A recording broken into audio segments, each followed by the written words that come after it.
सर्वांना नमस्कार. दूरशिक्षण आणि ऑनलाईन शिक्षण केंद्र शिवाजी विद्यापीठमध्ये BA भाग 2 सत्र 3 साठी इतिहास विषय असलेल्या विद्यार्थ्यांसाठी आयोजित आजच्या BSc 1 इंट्रोडक्शन टू म्युझिओलॉजी या कोर्स व्होकेशनल स्किल कोर्स जो आहे इंट्रोडक्शन टू म्युझिओलॉजी या कोर्ससाठी प्रवेशित असलेल्या विद्यार्थ्यांसाठी आजचं संपर्क सत्र आयोजित केलेलं आहे. त्यासोबतच IKS म्हणजे इंडियन नॉलेज सिस्टीम याच्या संदर्भातला दुसरा पेपर आहे तो मराठा फ्लो कार्ट. तर या दोन्हीचा आढावा आपण आजच्या या संपर्क सत्रामध्ये घेणार आहोत. आता हा इंट्रोडक्शन टू म्युझियम हा जो कोर्स आहे तर यामध्ये आपल्याला इंट्रोडक्शन टू म्युझिओलॉजी हा जो कोर्स आहे यामध्ये आपल्याला म्युझिओलॉजी म्हणजे संग्रहालय शास्त्र या अभ्यास शाखेची ओळख जी आहे ती आपल्याला करून देते. आता म्युझियम जे असतं त्याचं मेंटेनन्स ठेवणं, ते निर्माण करणं, त्यामागची हे काय म्हणता येईल त्याला फिलॉसॉफी काय असते, डिस्प्ले कसे करायचे, किंवा वस्तू कुठल्या निवडायच्या, कशी मांडणी करायची, अशा अनेक तांत्रिक बाबी या म्युझिओलॉजी विषयामध्ये इन्क्लुडेड असतात. तर आपल्याला हा म्युझिओलॉजी जो विषय आहे त्याची एक प्राथमिक ओळख करून देण्याचा उद्दिष्ट आहे की म्युझिओलॉजी या विषयाचं हे एक स्किल आहे. म्युझिओलॉजी तांत्रिक गोष्ट पण आहे त्याच्यामध्ये. म्युझियम तयार करणं असेल, म्युझियम ची देखभाल असेल, जुन्या वस्तूंची देखभाल असेल, या सगळ्या त्याच्यामध्ये गोष्टी असतात. तर त्याची एक प्राथमिक ओळख तुम्हाला करून देण्याच्या उद्दिष्टानं हा पेपर बनवलेला आहे. This course aligned with the National Education Policy is designed to provide students with the fundamental knowledge in museology, including the concept, history, and functions of museums. म्हणजे राष्ट्रीय शैक्षणिक धोरण 2020 याच्यामध्ये विद्यार्थ्यांना अनेक गोष्टींची माहिती व्हावी किंवा काही गोष्टींची ओळख व्हावी असा उद्देश त्याच्यामध्ये ठेवलेला आहे. तर त्या अनुषंगानं म्युझियम कसं काम करतं, म्युझियमची म्हणजे संग्रहालयाची संकल्पना काय आहे, त्याचा इतिहास काय आहे, तर ही या गोष्टी विद्यार्थ्यांना माहीत व्हाव्यात म्हणून हा सिलेबस बनवलेला आहे. It is a structure to help student understand the role of museums in the society and develop skills essential for careers in museum management. म्हणजे म्युझिओलॉजी हा विषय नेमका काय आहे, त्यासोबत म्युझियमचं समाजामध्ये काय स्थान आहे हे विद्यार्थ्यांना कळेलच, पण त्यासोबतच त्यांच्यामध्ये काही असे स्किल्स कौशल्य निर्माण होतील की जे त्यांना पुढे जाऊन म्युझियमचं व्यवस्थापन असेल, संग्रहालय व्यवस्थापन असेल किंवा वारसा स्थळांचं वारशाचं संरक्षण, हेरिटेज कॉन्व्हर्सेशन असं म्हणतात, वारशाचं संरक्षण. आता वारसा म्हणजे काय, काही वेळा आपण वास्तूंच्या स्वरूपात असतो, काही वेळा वस्तूंच्या स्वरूपात असतो. म्हणजे इमारती असतात काही वेळा, तर काही वेळा वस्तू असतात. त्याचं जतन आणि संवर्धन आवश्यक असतं. त्याला आपण वारसा जतन किंवा वारसा संवर्धन असं म्हणतो. हेरिटेज कॉन्झर्वेशन असं त्याला आपण म्हणतो. तर हे आपल्याला याच्यातून थोडं समजेल असं त्यांचं उद्दिष्ट आहे.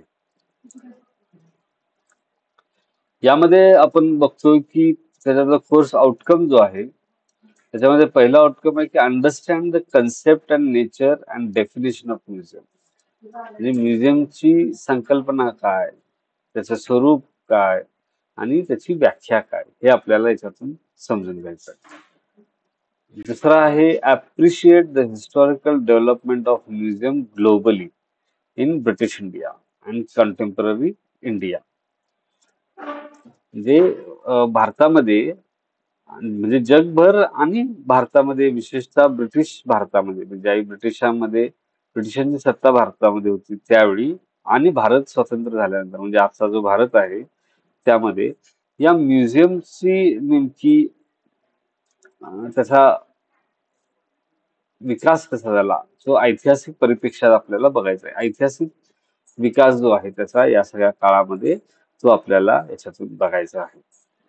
त्यानंतर आहे तिसरं आहे ते आहे recognise the importance of museum in preserving cultural natural heritage. म्हणजे म्युझियमचं महत्व हे जाणून घ्यायचं आणि त्याची त्याची त्याचं सांस्कृतिक दृष्ट्या त्याचं जे संवर्धन आहे प्रिझर्विंग म्हणजे त्याचं संवर्धन जतन हा अशा पद्धतीनं ते सांस्कृतिक गोष्टींचं नैसर्गिक गोष्टींचं कसं अं, संवर्धन केलं जातं आणि त्या संवर्धनामध्ये म्युझियम किंवा संग्रहालयांची काय भूमिका आहे ते आपल्याला याच्यातून समजून घ्यायचं आहे. चौथा मुद्दा आहे develop and understanding of the museum movement and it's impact on cultural preservation. म्हणजे म्युझियम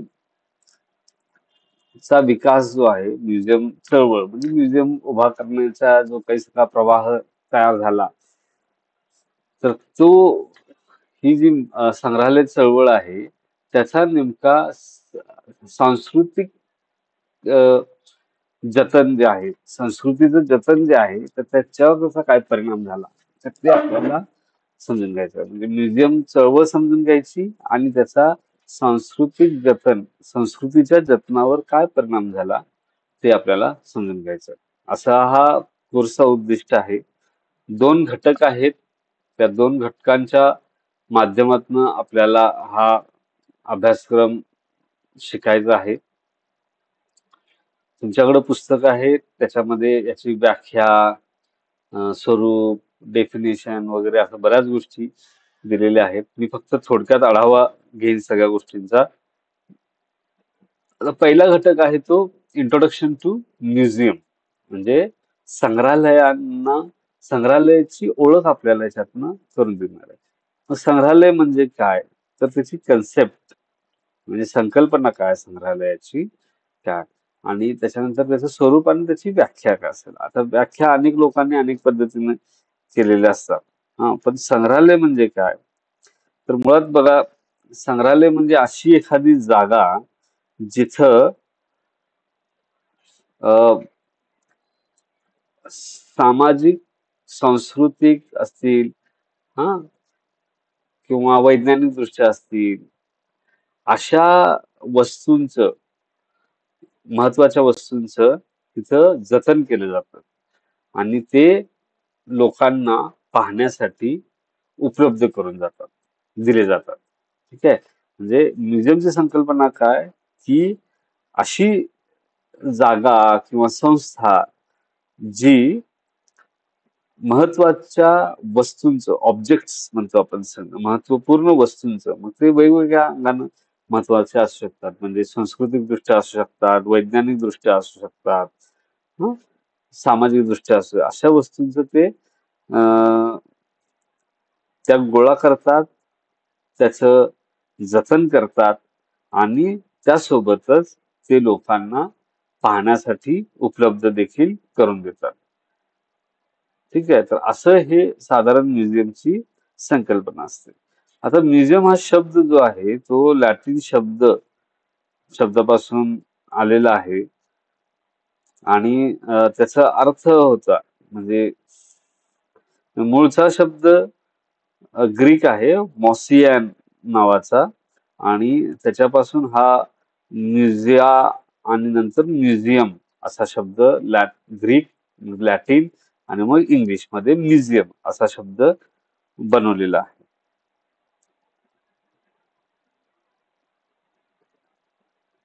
यामध्ये आपण बघतोय की म्युझियमचं जे स्वरूप असतं ते वेगवेगळ्या पद्धतीचं स्वरूप असतं जसं म्हणजे मुळात जसं मी म्हणालो ज्याची म्युझियमची कामं असतात हा त्या पद्धतीच्या याच्यावर त्याचं स्वरूप पण आपल्याला बघता येतं म्हणजे म्युझियम हे वस्तूंचं पहिला कलेक्शन असतं. वस्तू गोळा तिथे केल्या जातात.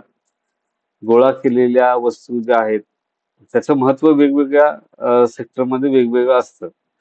तर गोळा केलेल्या वस्तू ज्या आहेत त्यांचं जतन म्युझियम मध्ये केलं जातं. जतन करणं म्हणजे ते संरक्षित करणं. तर ते म्युझियम मध्ये केलं जातं. दुसरं म्युझियम मध्ये काय केलं जातं तर अं, त्याचं प्रदर्शन लोकांना ते पाहण्यासाठी उपलब्ध म्युझियम ते करून देतं. मग ते डिस्प्ले स्वरूपात असेल म्हणजे कसं असेल की निसर्गाचे नैसर्गिक वस्तूंचं म्युझियम असतं. म्हणजे नॅशनल म्युझियम ऑफ काय म्हणता येईल त्याला एक शब्द आहे म्हणजे नेचर म्युझियम असतं. नैसर्गिक ह्याचं म्युझियम असतं. म्हणजे तिथं पक्ष्यांचं म्युझियम असेल समजा. आता मुंबईमध्ये आहे तसं. सलीम अली नावाचे जे पक्ष्यांच्यावर अभ्यास करणारे होते. तर तिथं असं म्युझियम आहे जिथं पक्षी जे आहेत अनेक पक्ष्यांचे बॉडी जे आहेत ते प्रिझर्व करून ठेवलेले आहेत. हा की म्हणजे ते पक्षी तिथं पाहता येतात लोकांना, अभ्यासता येतात. म्युझियमचं एक काम आहे की जसं डिस्प्ले करायचं, दाखवायचं लोकांना, त्याच पद्धतीनं त्याचं संग्रह करायचा, त्याची नोंद ठेवायची या सगळ्यांची, त्याचा अभ्यास करायचा. हे सगळ्या गोष्टी देखील म्युझियम मध्ये अभिप्रेत आहेत. हा मग म्युझियम कुठल्या पद्धतीचे असू शकतात? म्युझियम बघा, natural history museum, natural history museum असा त्याला शब्द आहे, ज्याच्यामध्ये अं, नैसर्गिक ज्या गोष्टी असतात नेचरच्या, निसर्गाशी संबंधित त्याचं प्रिझर्वेशन केलेलं असतं. म्हणजे दिल्लीमध्ये नॅशनल म्युझियम आहे, तिथं अनेक प्राण्यांचे अवशेष आहेत, काही उत्खननात सापडलेले अवशेष आहेत, काही जिवंत प्राणी होते ते भुसा भरून तिथं ठेवलेले आहेत, त्यांचे सॅम्पल्स आहेत. आणि असे खूप म्हणजे डायनोसॉरचे अंडी, हाडं वगैरे असतील किंवा काही पक्ष्यांची जुन्या काळातल्या अवशेष असतील. अशा अनेक गोष्टी तिथं जपून ठेवलेल्या आहेत. काही प्राण्यांचे सॅम्पल्स आहेत तिथे ठेवलेले आहेत. तर हे अशा पद्धतीचे नॅचरल हिस्ट्री म्युझियम असू शकतो. त्या पद्धतीनं आपण आता कोल्हापूरला बघतो की त्याचं स्थानिक पद्धतीचं म्युझियम देखील असू शकतं. जसं कोल्हापूरचं टाउन हॉल म्युझियम आहे. ते इथल्या स्थानिक इतिहासाशी संबंधित आहे. कोल्हापुरात जे काही उत्खनन झालं, तिथल्या ज्या काही वस्तू सापडल्या, त्याच्याशी संबंधित असलेलं ते म्युझियम आपल्याला दिसतं.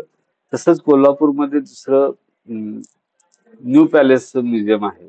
तर न्यू पॅलेस म्युझियम मध्ये काय तर कोल्हापुरातल्या वस्तूंच्या संदर्भात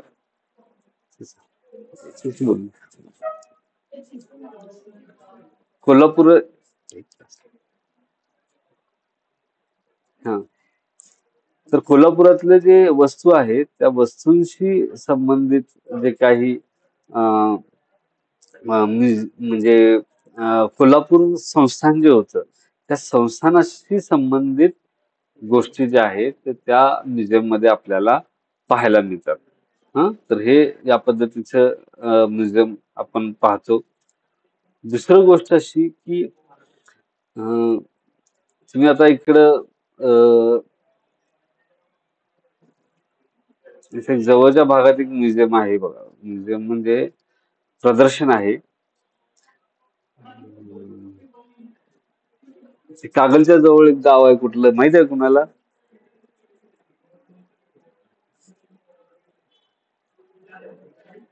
तर मठ वगैरे काहीतरी आहे तिथं, त्याचं नाव माहित आहे?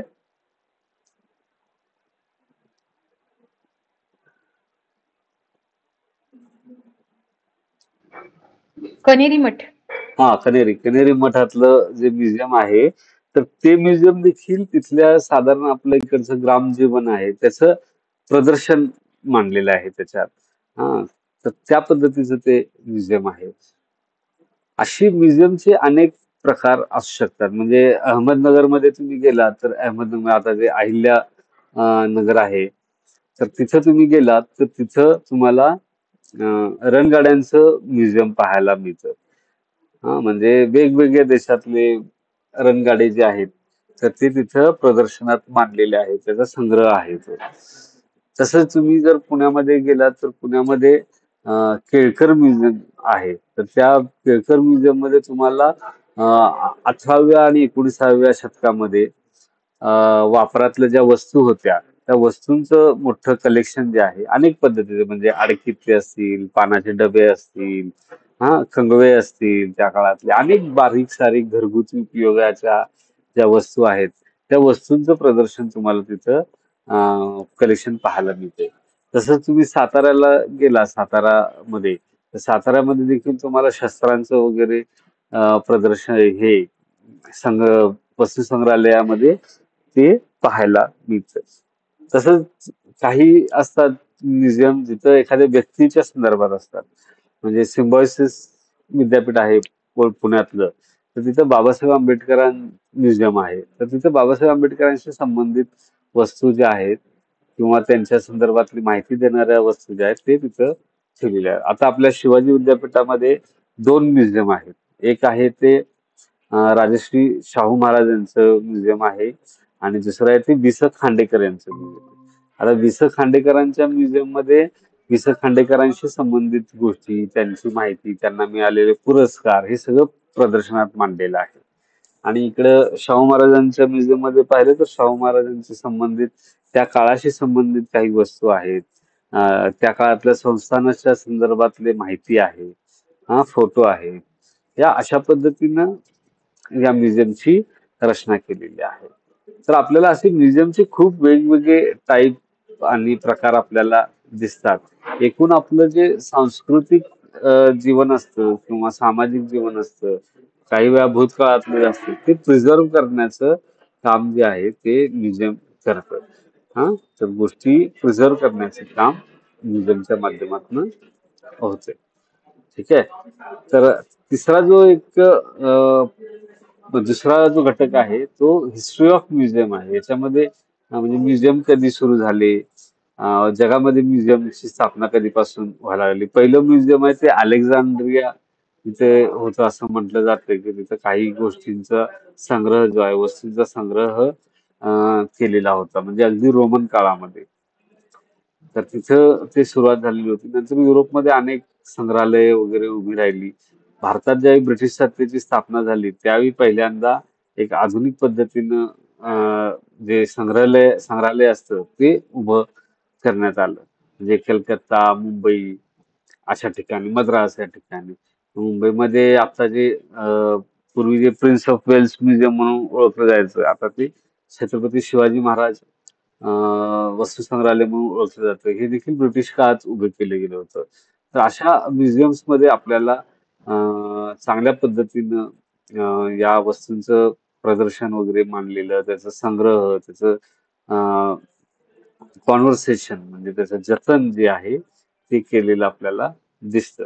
आणि आधुनिक भारतात मग आपण बघतोय की अनेक वेगवेगळ्या पद्धतीचे म्युझियम जे आहेत ते दिसतात. म्हणजे दिल्लीमध्ये अनेक प्रकारचे म्युझियम. दिल्लीमध्ये मॉडर्न आर्ट्सचं म्युझियम आहे. म्हणजे आधुनिक पद्धतीचं कला जी आहे त्याचं म्युझियम आहे. त्याच्यानंतर दिल्लीमध्ये रेल्वेचं म्युझियम आहे. दिल्लीमध्ये नॅचरल हिस्ट्रीचं म्युझियम आहे. इंडियन नॅचरल हिस्ट्री म्युझियम एक आहे. तर असे अनेक म्युझियम जे आहेत ते आपल्याला दिसतात. मग काही संस्था ज्या असतात त्या स्वतःचे म्युझियम म्हणजे पोस्ट तिकिटांचं म्युझियम असू शकतं किंवा काही लोकांची खाजगी म्युझियम्स असू शकतात. काही लोक खाजगी संस्था ज्या असतात त्या म्युझियम उभ्या करतात. तर असं देखील होताना आपल्याला दिसतं. आता तुम्ही इकडे गेला औंधमध्ये गेला तर औंधमधलं जे म्युझियम आहे ते सुरुवातीला ते संस्थानाचं खाजगी म्युझियम होतं. जिथं अनेक पद्धतीची चित्र आहेत, पेंटिंग्स आहेत, वस्तू आहेत, मूर्ती आहेत. या सगळ्या तिथं ठेवलेल्या आपल्याला दिसतात. तर म्युझियमचे असे अनेक प्रकार असू शकतात आणि वेगवेगळ्या पद्धतीने हा म्युझियमचा विकास जो आहे तो भारतामध्ये आपल्याला झालेला दिसतो. तर असे म्युझियमच्या संदर्भातले 2 घटक आहेत. त्याची सगळी डिटेल माहिती जी आहे ती तुमच्या पुस्तकामध्ये एकदम सविस्तरपणे दिलेली आहे. तुम्ही तिथनं ती वाचू शकता. तुम्हाला काही शंका वाटते याच्यात? काही शंका असेल तर सांगा. मग आपण पुढचा घेऊ मुद्दा.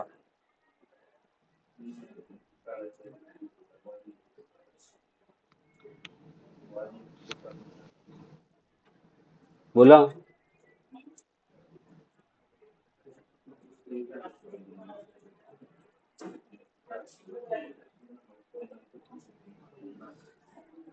चला, काही शंका नसेल तर मग पुढचा मुद्दा घेतो. पुढचा जो पेपर आहे आपला त्याच्याबद्दल चर्चा करूया. दुसरा पेपर आहे तो Maratha folk art. Maratha folk art म्हणजे फ्लोक म्हणजे ज्याला आपण म्हणतो लोककला. आर्ट म्हणजे कला, फ्लोक म्हणजे लोक. फ्लोक हा जर्मन शब्द आहे, तर त्याच्यातून तो नंतर इंग्लिशमध्ये आला. फ्लोक म्हणजे लोक. तर याचं आपण समजू. This course is design to introduce student to rich and diverse folk art traditions of the Maharashtra, focusing on both religious non religious form. जे महाराष्ट्रातली जी लोककला आहे, लोककलेची परंपरा आहे, ते विद्यार्थ्यांना त्याच्याशी इंट्रोड्यूस करून देणं, म्हणजे त्याची ओळख करून देणं, आणि धार्मिक आणि अधार्मिक म्हणजे धर्माशी संबंधित नसलेल्या अशा देखील काही कला आहेत, लोककला, त्याचा देखील आपल्याला अभ्यास करून द्यायचा. तर नॅशनल एज्युकेशन पॉलिसीमध्ये इंडियन नॉलेज सिस्टीम वर भर दिलेला आहे. त्यामुळं आपलं जो काही सांस्कृतिक दृष्टिकोन आहे तो विकसित व्हावा. भारतातलं जे ज्ञान आहे, भारतीय ज्ञान जे आहे ते ते संरक्षित व्हावं. त्याला प्रमोट करता यावं, म्हणजे त्याची प्रसिद्धी करता यावी, त्याला उत्तेजन देता यावं. हा, आणि अशाच पद्धतीनं भारतीय ज्ञानासोबतच भारतीय परंपरा असतील, कला असतील, त्याला प्रोत्साहन, उत्तेजन मिळावं, हे यामागचा उद्देश आहे. The syllabus covers significant Maratha folk art forms, their cultural relevance and their impact on society. हा सिलेबस काय करतो की मराठा लोककला जी आहे तर त्याचं सांस्कृतिक महत्व आणि त्याचा समाजावरचा परिणाम याची देखील आपण माहिती घेतो.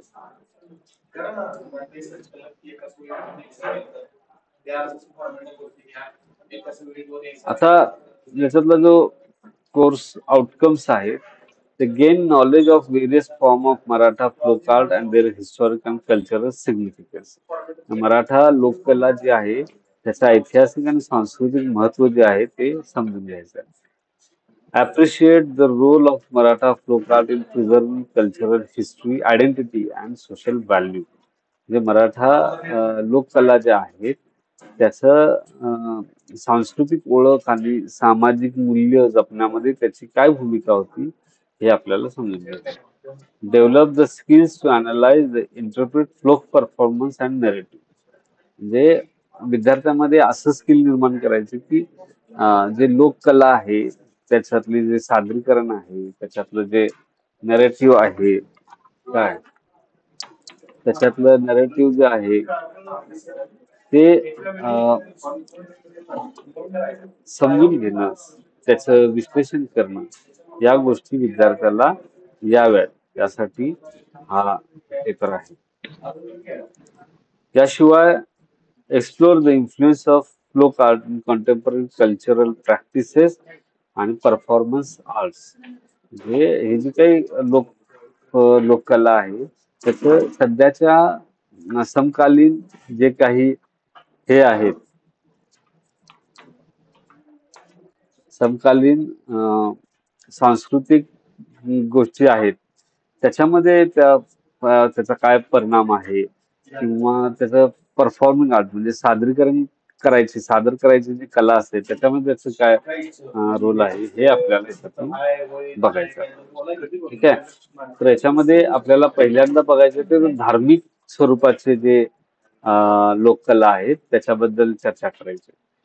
पहिला जो शेवटचा मुद्दा आहे तो कॉन्टेम्पररी कल्चरल प्रॅक्टिसेस म्हणजे त्याच्यात सिनेमा आला, नाटक आलं, याच्यामध्ये या गोष्टींचा काय प्रभाव पडलेला आहे ते देखील समजून घ्यावं आपण, या अर्थानं हे सांगितलेलं. तर त्यातलं रिलिजियस म्हणजे धार्मिक जे काही लोककला आहे त्याच्यामध्ये दशावतार आहे. दशावतार हा कोकण मधला मुख्यतः गोष्ट आहे. आपल्याकडे आहे का कोण कोकणचा आता तुमच्यापैकी?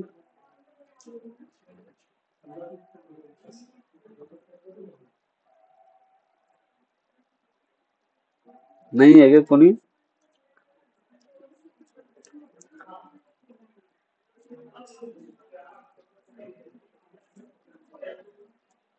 हम्म?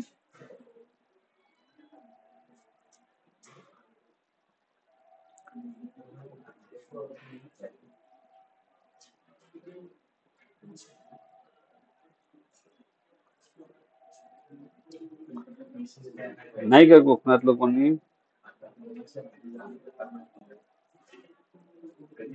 आता हे ठीक आहे. हे जे दशावतार जे आहे कोकण मधली परंपरा आहे, ही म्हणजे विष्णूचे जे 10 अवतार आहेत, तर त्या 10 अवतारांशी संबंधित ही कला आहे. याच्यामध्ये आपण बघतोय आता नुकताच त्याच्यावर पिक्चर येऊन गेलेला आहे, दशावतार नावाचा. मी मात्र तो अजून काही पाहिलेला नाही कधी. पण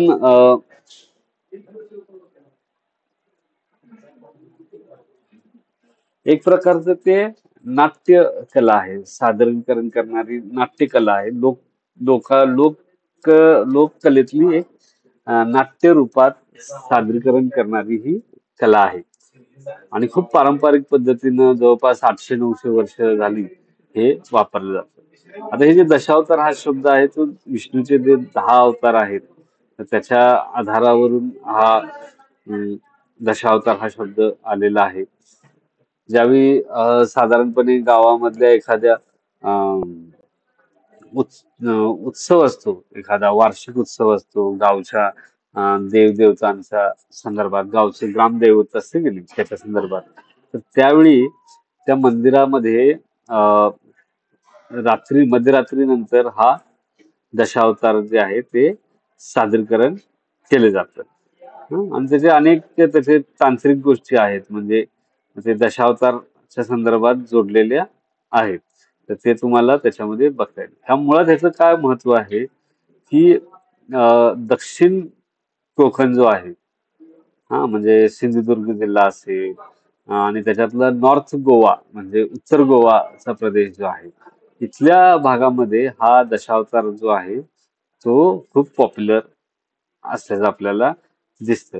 आणि हे पूर्वी ज्यावेळी काही नाटक वगैरे नव्हतं त्यावेळी देखील हे लोकांना खूपच याच्यामुळे लोकरंजन व्हायचं. काही वेळा लोकांना या पौराणिक कथांची वगैरे माहिती जी आहे ती याच्या माध्यमातून मिळत होती. तर असा हा दशावतार आहे, त्याच्याबद्दल पुस्तकात पण डिटेल्स आहेत. त्यानंतर दुसरं आहे ते आहे चित्रकथी. चित्रकथी म्हणजे काय? चित्रकथी या शब्दातून आपल्याला स्पष्ट होतं. चित्र आणि कथा, चित्रकथी. हा, आता चित्रकथी जी आहे ती काय करायचं, त्याच्यामध्ये हे साधारण महाराष्ट्र आणि कर्नाटक या भागामध्ये आपल्याला याचा जास्त प्रभाव दिसतो. तर त्याच्यामध्ये काय असतं की चित्राच्या माध्यमातून कथा सांगणं हे याच्यामध्ये केले जातं. मग रामायण असेल, महाभारत असेल, याच्यातले पुराण असतील, या महाकाव्य किंवा पुराण जे असतील, तर त्यातनं ही कथा जी आहे ती सांगितली जाते. सिंधुदुर्ग जिल्हा जो आहे तो याच्याशी खूप प्रसिद्ध आहे या संदर्भात. त्या पोथी ज्या असतात, आडव्या कागदावर लिहिलेल्या असतात ना पोथी, तर त्याच्यामध्ये या चित्र देखील काढलेली असतात. आणि ते एखादं दृश्य असेल त्या कथेतलं, तर ते त्या चित्रामध्ये उत्कीर्ण म्हणजे काढलेलं असतं. त्याचं काहीतरी एक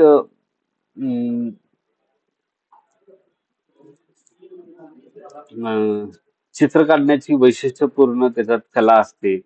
हा, आणि त्यामुळं ते जे पोथी वाचताना त्याच्यात जी कथा असते, तर ती या चित्राच्या माध्यमातून मांडल्यामुळं लोकांना ती व्यवस्थित समजून घ्यायला बरी पडते. हा, तर हे चित्रकथेच्या देखील संदर्भातला अभ्यास जो आहे तो आपल्याला याच्यातनं करायचा आहे. त्यानंतर तिसरा जो आहे तो गोंधळ. हा बऱ्यापैकी आपल्या कोल्हापूर, सांगली या भागातला अं, प्रसिद्ध परफॉर्मन्स आर्ट आहे, म्हणजे सादर केली जाणारी कला आहे. ज्याच्यामध्ये आपण बघतो की याच्यात काही रिच्युअल्स असतात, ज्यावेळी काही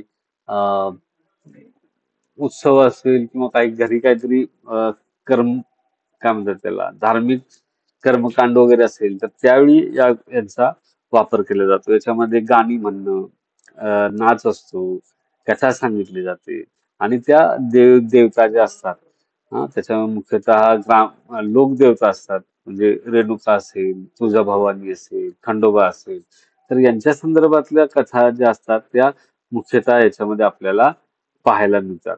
आणि मग हा गोंधळ जो घातला जातो तो साधारणपणे आशीर्वाद मिळून या देवदेवतांचा आशीर्वाद मिळावा या अर्थाने तो आणि जे काही संकट वगैरे आलेली आहेत ती दूर जावी या दृष्टिकोनातनं हा गोंधळ केला जातो.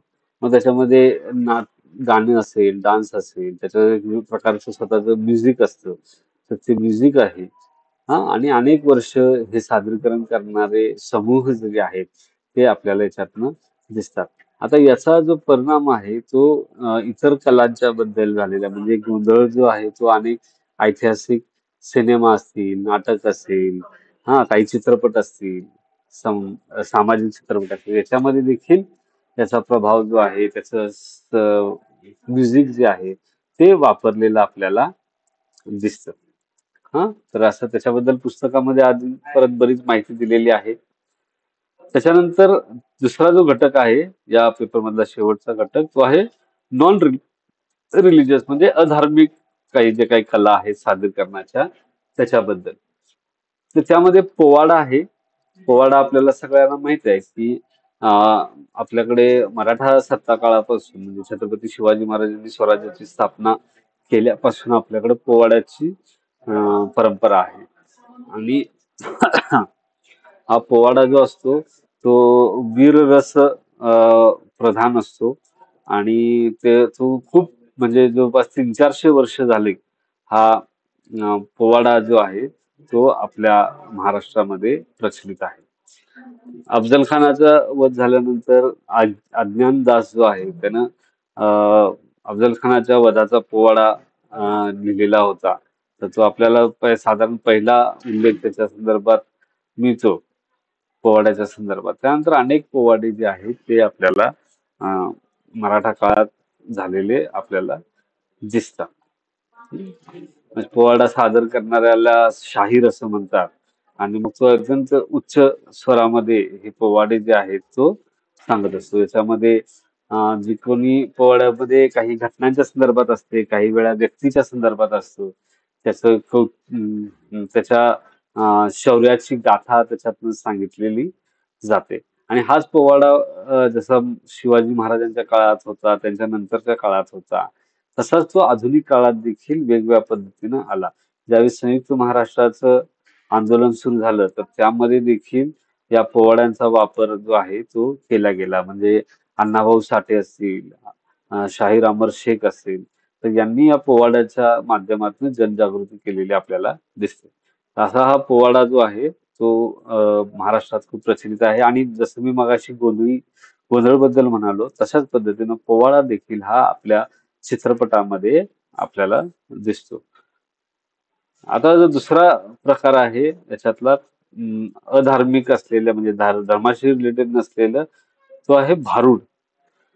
आता भारुड जे आहे ते भारुड देखील एक लोक परंपरा आहे ज्याच्यामध्ये गाणी, म्युझिक आणि काही थोडं नाट्य असं सगळं त्याच्यात मिक्स हे असतं. ते साधारण भारुडाचा वापर हा लोकांच्या मध्ये काहीतरी संदेश देण्यासाठी लोकांना जागृती करण्यासाठी वापरला जातो. तर 16व्या शतकात संत एकनाथ जे होते त्यांनी भारुडाचा मोठ्या प्रमाणात वापर केलेला होता.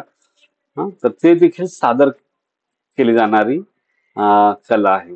त्याच्यामध्ये मग काही समाज जागृतीसाठी हे भारुडांचा वापर केला जायचा. धार्मिक बाबतीसाठी वापर केला जायचा. काही मूल्य शिकवण्यासाठी या पोवाड्यांचा वापर केला जायचा. आणि तिसरा जो आहे तो तमाशा.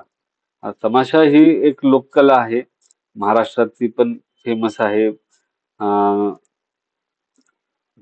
उत्तर पेशवाईमध्ये तमाशा खूप प्रचलित होता आणि पुढे आता देखील तो बऱ्याच ह्याच्यावर वेगवेगळ्या लेवलला चालतो. पण मुख्य ह्याचं जे संगीत आहे, त्याच्यातलं जे लावणी आहे, गाण्यांची पद्धत, लावणीची पद्धत जी आहे, तर ती खूप प्रसिद्ध आहे. आणि आपण बघतोय की अ, आत्ताचे जे चित्रपट आहेत, म्हणजे मधल्या काळात तर मराठी चित्रपटामध्ये तमाशाप्रधान चित्रपट जे आहेत, ते देखील होते. तर हे या पद्धतीनं तमाशा जो आहे, तो महाराष्ट्रातल्या सगळ्या कल्चरल ह्याच्यामध्ये सांस्कृतिक सगळं जे जीवन आहे, त्याच्यात एक महत्वाचा भाग त्याचा असल्याचं आपल्याला दिसतं.